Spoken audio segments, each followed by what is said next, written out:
So let's dive into our first topic and see what interesting layers we can uncover. Okay, our first question today takes us into the world of childhood development and ethics. It's a really thought-provoking one. It asks, what are the other ways to teach children about honesty except having parents or teachers teach them? This isn't asking for the obvious answer, is it? It's sort of challenging us to think beyond direct instruction. Precisely. This question pushes you to explore those indirect yet often powerful methods of moral education. It touches on aspects of social learning, the psychology of how we internalize values. Let's look at how different band scores approach this. I'll read the question again and the sample answers. IELTS Speaking Part 3 question. What are the other ways to teach children about honesty except having parents or teachers teach them? Okay, first the Band 6 answer. There are other methods to teach children about being honest besides their parents or teachers. For instance, stories like fables are a great way to show what happens when people are not truthful. Another option is doing a play or a game where they have to act out situations. This lets them practice being honest and understand why it's important by themselves. Now, the Band 7 answer. Apart from direct teaching by adults, children can be taught through stories. Folk tales and other narratives often illustrate the importance of honesty by showing the results of deceitful actions. Furthermore, using dramatic techniques like role-playing can be very helpful. When children act out scenarios, they get to explore the idea of being truthful in a safe environment, which can make the lesson more personal and easier to remember.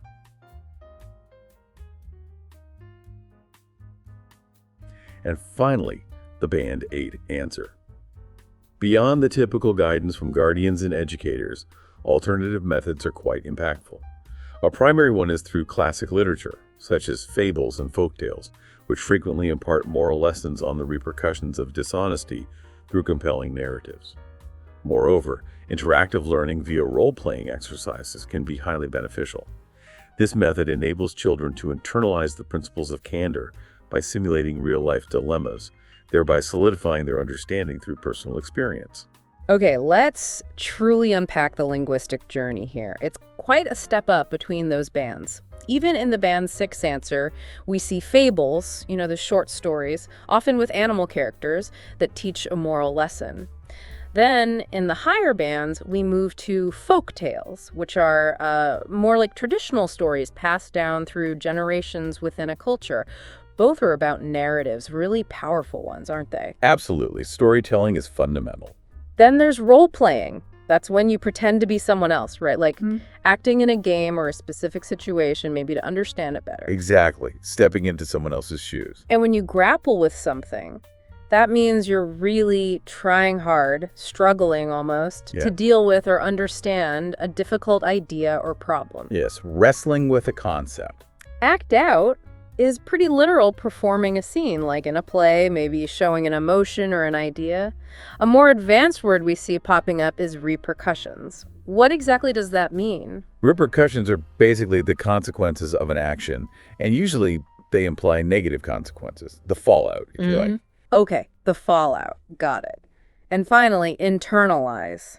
That sounds important. It is. To internalize means to make a belief or behavior a part of your own thinking and character, so it genuinely comes from within you. It's not just something you've been told to do. Right, so it becomes truly part of you? Exactly. Now, diving into the linguistic differences between these scores, we see a clear progression. It's not just in the individual words, but also in how the ideas are connected and elaborated on. So comparing the Band 6 versus Band 7 responses, the Band 6 answer is clear, definitely, but maybe a bit simple in its expression. It uses phrases like a great way and another option to link ideas. They work, but they're not highly advanced. Functional, but maybe not fluent. Kind of. The Band 7 answer, though, uses more natural and more academic discourse markers. Things like apart from direct teaching by adults and furthermore. This really improves its fluency and coherence, making the argument flow much more smoothly, It also elevates its lexical resource, the vocabulary. It moves from just being honest to the importance of honesty. And instead of what happens when people are not truthful, it says the result of deceitful actions. That's more precise. Deceitful actions, right. More sophisticated. Yes. And notice how doing a play or a game becomes using dramatic techniques like role-playing. That's both more precise and has a more, well, academic tone. It shows a greater command of vocabulary overall. It's fascinating, isn't it, how a shift in connectors and slightly more formal phrasing can make such a difference, even when the core ideas are pretty similar. Absolutely. And the real mastery of language becomes even more evident when we compare the Band 7 versus Band 8 answer. The Band 8 takes it a substantial step further. It replaces direct teaching by adults with the broader, more formal, typical guidance from guardians and educators. That shows a wider, more nuanced vocabulary right away. It also introduces phrases like, alternative methods are quite impactful, showing an ability to use more sophisticated introductory language. And the vocabulary becomes much richer with words like impart moral lessons. Impart, like pass on or communicate. Exactly. And compelling narrative, stories that are really interesting and grab your attention, and then internalize the principles of candor. Candor is another word for honesty or frankness. So making those ideas part of your inner self. This demonstrates a truly extensive vocabulary and a greater awareness of appropriate collocations, words that naturally sound good together. Collocations, right, like compelling narrative. Precisely. And the grammatical structures are more complex too. For example, that phrase, thereby solidifying their understanding through personal experience.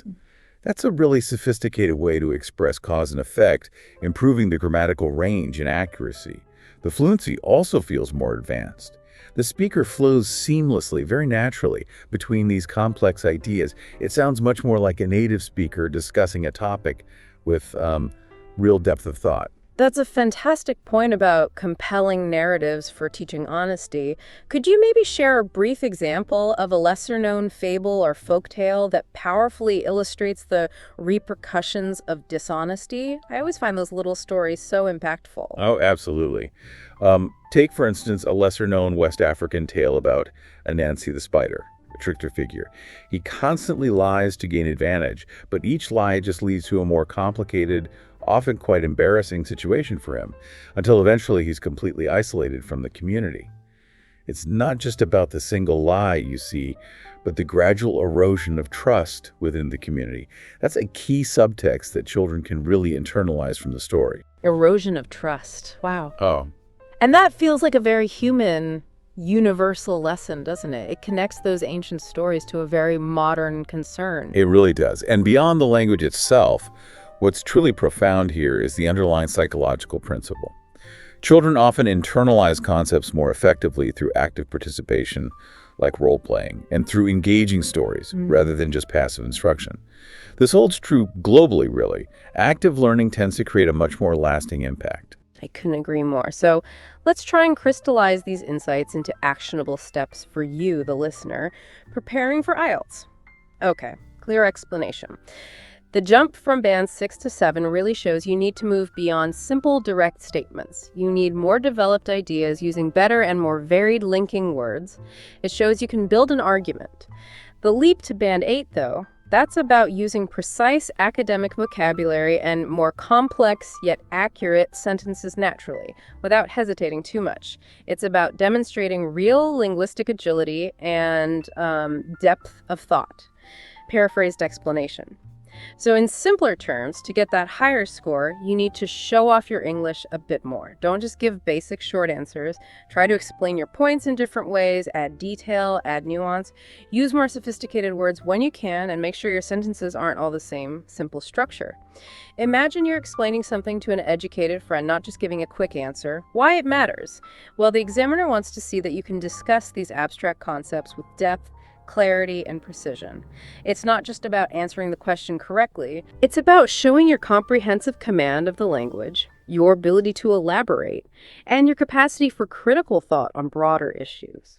It proves you can engage in intellectual discussions in English, much like you might need to in academic or professional settings. And frankly, understanding how children learn ethics via these methods isn't just an exam point. It's fundamental to human development and how societies work together. How to achieve it? Okay, how can you actually do this? Well, maybe try a word association exercise. Pick a common IELTS topic, say environmental protection.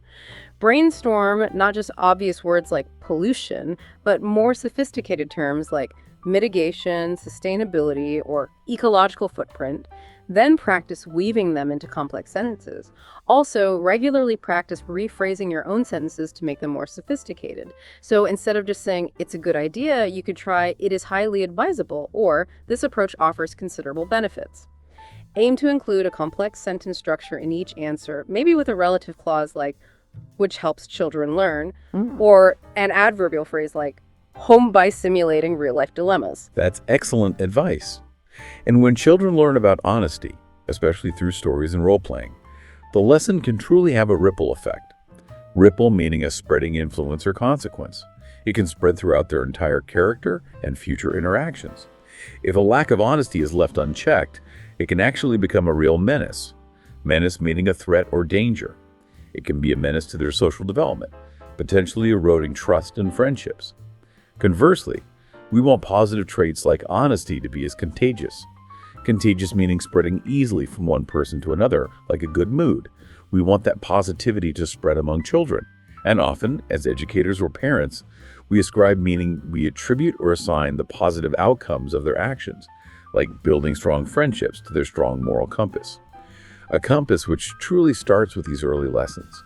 These formative experiences become a powerful testament. Testament meaning a sign or evidence of a fact or quality.